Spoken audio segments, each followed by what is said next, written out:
இதுதான் அந்த குளம்னு சொல்லப்படுது. கீழே இறங்க முடியாது, எது வரைக்கும் ஸ்டெப்ஸ் இருக்குன்னு ஒன்றும் ஐடியாவே இல்லை. இங்கே அது எக்ஸ்பிளைன் பண்ணுறதுக்கு யாரும் இல்லை.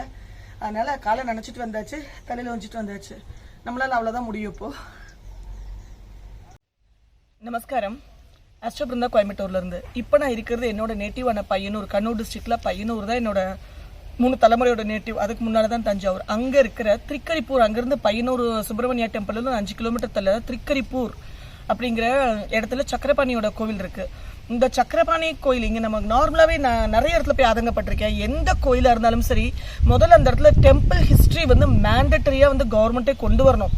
அது இங்கிலீஷில், ஏன்னா இப்போ இங்கே வந்தாச்சுன்னா எல்லாமே மலையாளத்தில் இருக்குது. அப்படிங்கும்போது இங்கிலீஷில் சாமி பேர் கூட எனக்கு இங்கிலீஷில் தெரியல இங்கே. அப்போது அந்த ரீஜனல் லாங்குவேஜ் ப்ளஸ் இங்கிலீஷ் அப்படிங்கிறது ஒன்று வச்சாச்சுன்னா எந்த ஒரு டிவோட்டிஸ் எந்த ஸ்டேட்டுக்கு ட்ராவல் பண்ணி அவங்க ஒரு கோயிலுக்கு போனாலும் அந்த கோயிலை பற்றின புராணங்களை அவங்களை தெரிஞ்சுக்க முடியும், ஹிஸ்ட்ரி தெரிஞ்சுக்க முடியும். நமக்கு எல்லா இடத்துலையும் எக்ஸ்பிளைன் பண்ணுற ஆள் கிடைப்பாங்கன்னு நம்ம எதிர்பார்க்க முடியாது. அதனால இது ஒன்று நம்ம எப்பவுமே மனசில் வச்சுக்கலாம். யாராவது ஒருத்தர் அறநிலையத்துறையில் இருக்கிறவங்க இல்லை இந்த மாதிரி கோயிலை பராமரிக்க நிர்வகிக்கிற பொறுப்பில் இருக்கிறவங்க கண்டிப்பாக இதை கன்சிடர் பண்ணுங்க. இது நிறைய பேருக்கும் பாஸ் பண்ணுங்க. ஹிஸ்ட்ரி கண்டிப்பாக ஒரு கோயிலுக்குள்ள போகும்போது அந்த கோயிலை பற்றின புராணம் நமக்கு தெரியணும். நான் ஒரு 10 days பிஃபோர் என்ன பண்ணேன், ஒரு சொல்யூஷன், மக்களை ஒரு சொல்யூஷன் கொடுக்கணும், ஒரு பிரச்சனை விடுவிக்கிறதுனா இது அவங்களுக்கு சப்போர்ட் பண்ணணும்னு சொல்லி நான் எப்போவுமே தேடிட்டு இருப்பேன். என்னோட வேலையே அதுதான். அந்த மாதிரி நான் யோசிச்சுட்டு இருக்கும்போது எனக்கு கஜேந்திர ஸ்தோத்திரம் ஞாபகத்துக்கு வந்தது. அப்போ நான் என்ன பண்ணேன், எந்த வாய்ஸ் கஜேந்திர ஸ்தோத்திரத்துக்கு ரொம்ப நல்லா இருக்கு. ஸ்ரீமத் பாகவதத்தில் 8வது ஸ்கந்தத்தில் இதை பற்றி கூறப்பட்டிருக்கு. அந்த கஜேந்திர ஸ்தோத்திரம் MP4 டவுன்லோட் பண்ணி வச்சுட்டேன். நான் வீடியோ யூடியூப்ல டவுன்லோட் பண்ணி என் ஃப்ரெண்ட்டு கொடுத்து நீ இது MP3 கன்வெர்ட் பண்ணி கொடு, நான் கிளைண்ட்ஸுக்கு இதை அனுப்பணும் அப்படின்னு சொல்லிட்டு. எதுக்கு அப்படின்னா, கஜேந்திர ஸ்தோத்திரம் எதுக்கு கேட்குறோம் அப்படின்னா, அது ஒரு சின்ன கதை. அந்த கதை நான் வேணா ஒரு ஷார்ட்டாக சொல்கிறேன்.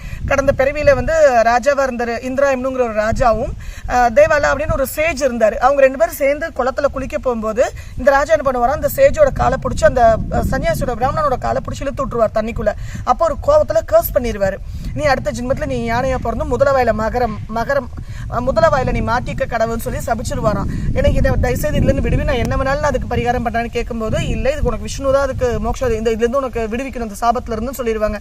இதெல்லாம் முடிஞ்சிடும். அடுத்த பிறவில அந்த ராஜா கஜேந்திர யானையாக பிறக்கும். அப்போ அந்த யானை அவங்க குடும்பத்தோட ஜாலியா அந்த குளம் இங்க இருக்குங்கிற மாதிரியும் இவங்க கொடுத்துருக்கிற ஒரு புக்கில் இருக்கா. நீங்க எங்கேயுமே எங்களுக்கு இந்த இன்ஃபர்மேஷன் தெரியல. இது எதுவுமே தெரியாம 44 வயசுல என்னோட பூர்வீகத்துக்கு இந்த சக்கரபாணி கோயிலுக்கு வந்திருக்கேன். இப்பதான் இந்த சக்கர அப்படிங்கிற இதுல எனக்கு கனெக்ட் பண்ண முடியுது. வெளியே நான் இந்த ஒரு புக்கை கொடுத்தாங்க, என்டையர்லி மலையாளம். அப்போ இதுதான் எனக்கு ஒரு டவுட் ஏற்படுத்துச்சு. நான் கஜேந்திர மோட்சத்தை பற்றி 1 வாரம் முன்னால நான் ஸ்தோத்திரம் டவுன்லோட் பண்ணி வச்சிருக்கேன், பப்ளிக்கு சொல்யூஷன் கொடுக்கறதுக்கு தேவைப்படுமே அப்படின்னு. என்னடா இது கவிதா ஏதோ கனெக்டிவிட்டி இருக்குன்னு சொல்லி நம்மளை போய் உள்ள விசாரிச்சுட்டு வந்தாங்க. பார்த்தா இந்த புக்லேயும் அதுதான் சொல்லப்பட்டிருக்கு. அப்போ இங்கே பக்கத்தில் 2 பக்கம் குளம் இருக்குது. அதில் ஒரு குளத்துல தான் கஜேந்திரன் மலையிலேருந்து இறங்கி மாட்டிக்கொண்டதாகவும் அந்த குரோக்கடைல் அந்த லேக்குக்கு வந்திருக்கு, காலை பிடிச்சதாகவும், எவ்வளோ கதறியுமே அந்த யானையால் நாள் கணக்கில் வெளியே வர முடியல. முதல்ல அந்த பிடி விடுறதாவே இல்லை. கடைசியில தான் நாராயணனை உதவிக்கு அந்த கஜேந்திரன் கூப்பிடவும், நாராயணன் தன்னோட சக்கரத்தால குரோக்கடைலையும் வதம் பண்ணின அப்புறம் அந்த முதலைக்கும் முக்தி கிடைச்சிருக்கு, கஜேந்திரனுக்கும் மோட்சம் கிடைச்சிருக்கு. 2 பேருக்குமே அந்த மோட்சம் கிடைச்சிருக்கு.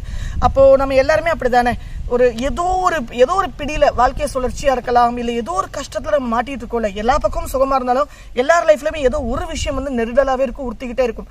ஒரு விஷயத்துக்கு நமக்கு லைஃப்ல சொல்யூஷனே கிடைக்கல, என்னால் இந்த பிரச்சனை வெளியே வர முடியல. அது கோர்ட்டு கேஸா இருக்கலாம், பர்சனல் லைஃபா இருக்கலாம், ஹெல்த் இஷ்யூவா இருக்கலாம், கடனா இருக்கலாம், ரிலேஷன்ஷிப் இஷ்யூஸாக இருக்கலாம், எந்த விஷயமா இருந்தாலும் சரி, எனக்கு சொல்யூஷனே இல்லை, எனக்கு வேற யாருமே எனக்கு காப்பாற்ற இல்லையா அப்படின்னு நினைக்கும் போது கண்டிப்பாக ஒரு 48 நாளைக்கு காலையிலையும் மத்தியானமும் சூரிய உதயம் மதியம் சூரிய அஸ்தமனத்துக்கு முன்னால் அந்த கஜேந்திர ஸ்தோத்திரத்தை கண்டிப்பாக நீங்கள் கேளுங்க. இது உங்களுக்கு டெலிகிராம் குரூப்பில் எந்த வாய்ஸ் நல்லா இருந்ததோ, நான் ஒரு 70-80 நம்ப மாட்டீங்க, நான் ஒரு இதை போஸ்ட் பண்ணுறதுக்கு முன்னால் அவ்வளோ ஒரு ரிப்பீட்டடாக கேட்பேன். நான் ஒரு ஸ்தோத்திரமோ ஸ்லோகமோ ரெமெடி அனுப்புறதுக்கு முன்னால் கேட்டதில் எனக்கு நல்ல பவர்ஃபுல்லான ஒரு வாய்ஸ் கிடச்சது. அது ஊரில் இருக்கு, எனக்கு இங்கே பண்ண முடியல கேரளாவில் இருக்கிறனால. ஆனால் ஒரு 2 நாளைக்குள்ள உங்களுக்கு நான் டெலிகிராமில் அந்த MP3 போஸ்ட் பண்ணுறேன். நீங்கள் அந்த மொபைலில் டெலிகிராமில் போய் டவுன்லோட் பண்ணிக்கலாம். நீங்கள் நம்ம கிளைண்ட்ஸ் யாராவது கன்சல்டேஷன் தான் அவங்களுக்கு டிஃபால்ட்டாக நான் தேவைப்படும் போது அனுப்பிச்சிருவேன். அதெல்லாம் நீ போய் தான் செய்யணும். நிச்சயமாக வாழ்க்கையில் ஒரு முறை திரிக்கரிப்பூர் அப்படிங்கிற இடத்துல பையனூர் பக்கத்தில் இருக்கிற இந்த சக்கரபாணி கோயிலுக்கு வாங்க. கஜேந்திர மோட்சம் நடந்த இடமாக கூறப்படுது. Thank you so much.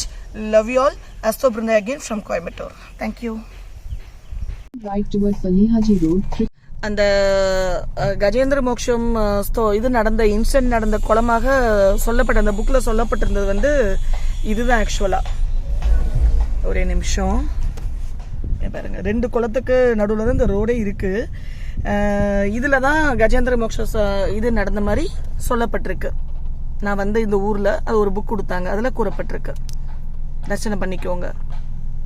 ஓம் நமோ நாராயணாய.